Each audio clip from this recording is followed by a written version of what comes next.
برداشت کرنا سیکھو گے. یاد رکھو میرے بچوں، اگر آپ صبر سیکھ گئے تو کوئی آپ کو پکڑ نہیں سکے گا. یہ جو ریسنگ گاڑیاں ہوتی ہیں نا، فراری اور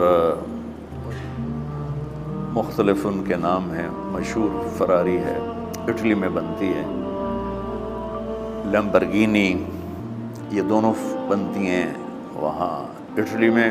اور اس میں جو آدمی جا رہا ہو اس کے لیے سپیڈ لمٹ کی قید کوئی نہیں، ورنہ سب گاڑیوں پہ 120 کلومیٹر پر کے اوپر جائیں گے تو جرمانہ ہوگا. لیکن جو آدمی لیمبرگینی میں جا رہا ہے یا فراری میں جا رہا ہے اس کے لیے کوئی جرمانہ نہیں، چونکہ وہ یوں کرو تو 1 سیکنڈ میں وہ 120 پہ چلی جاتی، صرف اتنا کرنے سے شو ایسے جاتی. تو میں آپ کو ایک لیمبرگینی دینا چاہتا ہوں، فراری 8 کروڑ کی ہے. فراری 8 کروڑ کی گاڑی ہے فراری. کئی دفعہ وہاں جب جاتا ہوں تو کوئی نہ کوئی بٹھا دیتا ہے، یہ آپ کو ذرا سیر کرائیں. وہ ہمارے کو تو شوق کی کوئی چیز ہے نہیں، وہ نوجوانوں کے شوق کی چیز ہے. تو 8 کروڑ کی گاڑی ہے، میں مفت آپ کو دے رہا ہوں، وہ ہے صبر. آخرت کے سفر میں اگر تیز چلنا چاہتے تو سب سے آگے نکلنا چاہتے ہو تو صبر کی فراری پہ سوار ہو جاؤ. تمہیں کوئی پکڑ نہیں سکے گا، تمہارے کوئی قریب بھی نہیں آ سکے. کہ دنیا میں صبر کرنے والوں کا قحط آ گیا ہے. بڑے بڑے علماء ہیں اخلاق سے خالی، بڑے بڑے علماء ہیں صبر جانتے ہی نہیں. اور پورا معاشرہ سر علماء، تم کل کے علماء ہو اس لیے علماء کی بات کر رہا ہوں، ورنہ پورا معاشرہ میرے بچوں صبر سے خالی ہے. تم سیکھو.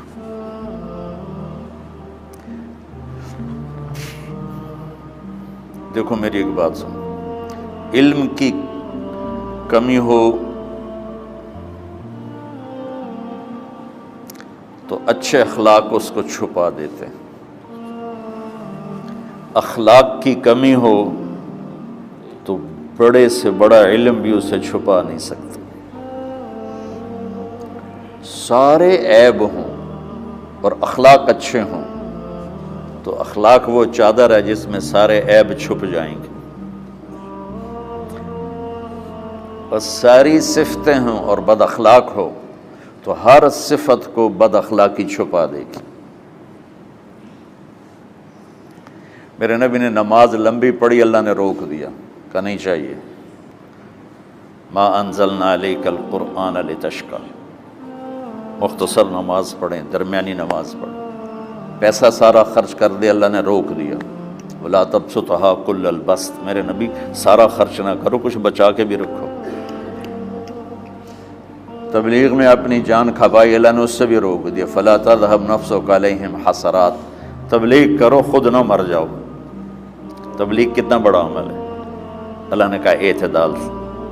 نماز کتنا بڑا عمل ہے، اللہ نے کہا درمیانہ ہاتھ رکھو. مال خرچ کرنا کتنا بڑا عمل ہے، اللہ نے کہا درمیانہ ہاتھ رکھو. جب میرے لیے میں نے اخلاق میں بلند پرواز دکھائی تو اللہ نے کہا شاباش انک لعلی خلق عظیم. میرا نبی میں آپ کو شاباش دیتا ہوں، آپ کے اخلاق بڑے عالی شان ہیں. یہ نہیں کہا کہ اتنے بھی ذرا تھوڑا اکھ بھی کھائی کر، کو کوڑا ہویا کر. تو تم مولوی بڑے غسیلے ہوتے ہو. تم میرے بچے بیٹھو نا، اس لیے بات کر رہا ہوں. صبر نام کی شے ہی نہیں ہوتی. فقہ پڑھنا تو ہماری مت ماری جاتی.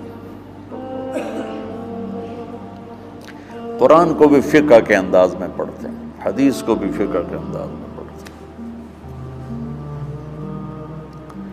بخاری سے زیادہ امام بخاری پڑھاتے ہیں. ترجمۃ الباب پہ اتنا وقت لگا دیتے ہیں کہ حدیث جو اصل چیز ہے اس کی طرف توجہ نہیں جاتی۔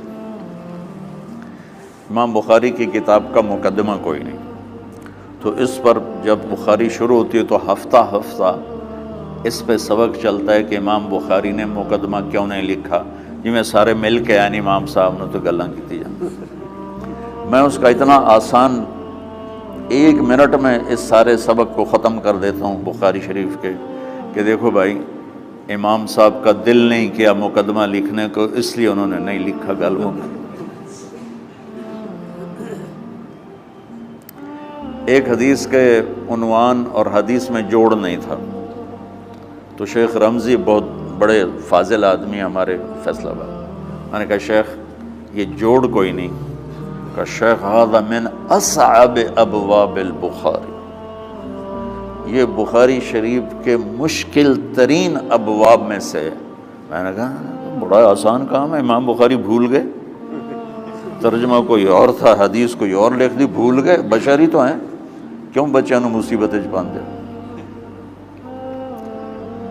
تو بچوں شوق سے جاؤ، بہانے نہ کرو، ہماری ذرا تھوک ڈال کے پیٹوں میں درد،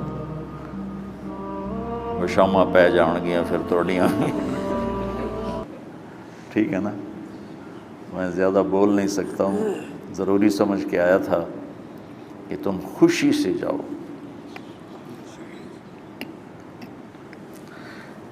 پھر اس میں جو ناگواری آئے گی اسے برداشت کرو گے تو پھر آپ کا صبر بڑھے گا۔ تو میں صرف میری شہرت نظر آتی ہے، اس میں جتنا مجھے صبر کرنا پڑا ہے وہ تمہارے سامنے نہیں ہے، جتنی کڑوی گولیاں میں نے کھائی ہیں لوگوں سے وہ تو تمہیں نہیں پتا۔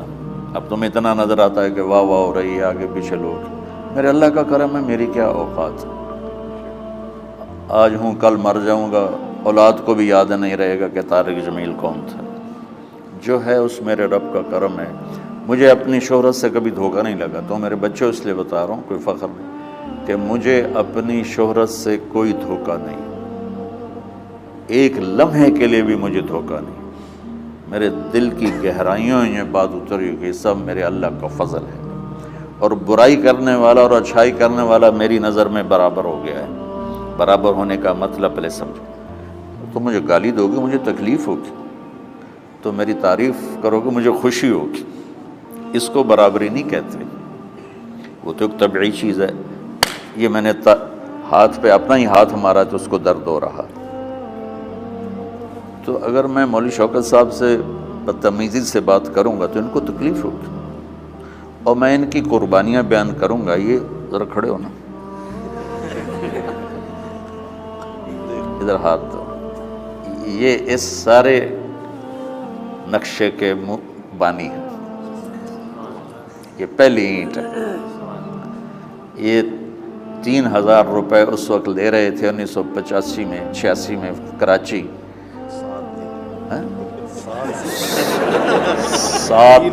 7,000 ان کی تنخواہ تھی، اور میں نے ان کو تلمبے میں بلایا 900 روپے مہینے پر۔ کتنا فرق ہے 7,000 اور 900 کا؟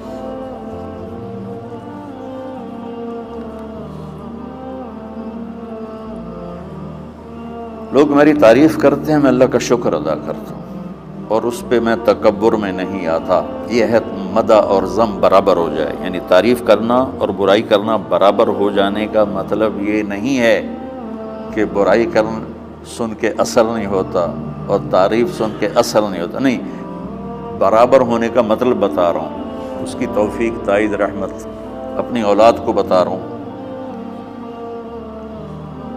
کوئی میری تعریف کرتا ہے میں اللہ کا شکر ادا کرتا ہوں اور اپنے آپ کو بھولتا نہیں ہوں، کوئی میری برائی کرتا ہے تو میرے دل میں اس کے لیے کوئی منفی جذبہ نہیں پیدا ہوتا۔